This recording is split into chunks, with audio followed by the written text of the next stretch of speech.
of the afterbirth and the child 이리하여 수술은 끝났습니다. Now listen to the testimony. 침묵의 절기로 이름된 영화에서 낙태 수술을 담당했던 제이 켈린슨 의사의 증언을 들어보기로 합시다. 지금까지 당신은 낙태 수술을 몇 번이나 하셨다고 생각합니까? 아마 10,000번 정도는 했다고 생각합니다. 하루에 30 내지 35건을 했던 때도 있었던 것으로 저는 기억합니다. 임신 중기 낙태 수술, 다시 말해서 후기 낙태 소파 수술이라도 의학적인 이유라면 하시겠습니까? 절대로 하지 않겠습니다. 그것은 가장 소름 끼치는 수술입니다. 제가 그런 일을 다시 하게 되는 경우는 앞으로 절대로 없을 것입니다. 이분은 조셉 랜덜 박사인데 전에 아틀란타에서 낙태 전문 병원의 원장으로 계셨습니다. 거기서는 하루에 50 내지 60건의 낙태 수술을 했습니다. 에너진 감이 있습니다만 저는 이 일이 결코 옳은 일이 아님을 깨닫게 되었습니다. 그 일은 아기를 죽이고 또 여성들을 돕기는커녕 해치는 일임을 안 것입니다. 이것을 깨닫고 나서 저는 모든 것에 친절머리 났고 마음이 몹시 괴로웠습니다. 그래서 때론 자살하고 싶은 생각이 들었습니다. 이제는 차라리 제 목숨을 내놓는 한이 있더라도 낙태는 절대 할 수 없습니다. 아놀드 헬펀 박사는 전에 가족교육협회 낙태수술병원의 원장이었습니다. 제가 낙태 수술을 해도 괜찮다고 생각하게 된 동기는 임신 20주 전에는 태아가 진정한 의미에서 아기는 아니라고 생각했기 때문입니다. 태아는 20주가 지나야 태아의 심장 고동 소리가 들리고 임신부는 태아의 움직임을 느끼기 때문입니다. 저는 의료업에 종사해 오면서 임신부가 아기가 움직이는 것을 느끼는 시점에 이르기 전에는 태아가 인간이 아니라는 것을 어디선가 배웠습니다.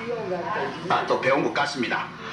그러나 1982년에서 1986년 사이 그리고 점차 1980년 후반에 접어들면서 우리는 초음파와 태아를 식별하는 첨단 기술을 사용하여 태아가 진정한 의미에서 아기라는 것, 그리고 태아는 정말 움직이고 있으며 그 심장도 정말 고동친다는 것을 알게 된 겁니다. 초기 낙태이든 중기 낙태이든 또는 말기 낙태이든 시생아 사례는 다 같습니다. 태아는 발육 단계가 다를 뿐이지 다 동일한 인간입니다. 어느 날 제가 낙태수술 병원에 갔더니 거기에는 10명 내지 13명의 임산부가 차례를 기다리고 있었습니다. 그때 나는 갑자기 낙태수술을 앞으로는 더 이상 할 수 없다고 느꼈습니다. 그때부터 저는 마음이 편찮은 것을 깨닫게 됐고 제 자신에 대하여 혐오감을 느끼기 시작했습니다. 알고 보니 그때 전 이미 중기 낙태수술도 하고 있었습니다. 그때 제가 보기 시작한 것은 단지 신체 조직뿐만 아니라 그것은 실제 태아의 신체 부위이며 심지어는 아기 몸 전체가 낙태되어 나오는 것임을 깨닫게 된 것입니다. 이런 것을 깨달은 순간 저는 불안한 나머지 더 이상 수술을 계속할 수가 없었습니다. 그래서 저는 낙태 수술을 그만두고 그 병원을 나오고 말았습니다. 저는 마침내 그 작은 몸뚱아리를 더 이상 볼 수 없을 지경에 도달했습니다. 이제 다시는 낙태 수술을 할 수 없는 심정이라는 것을 저는 지금 조금도 의심하지 않습니다.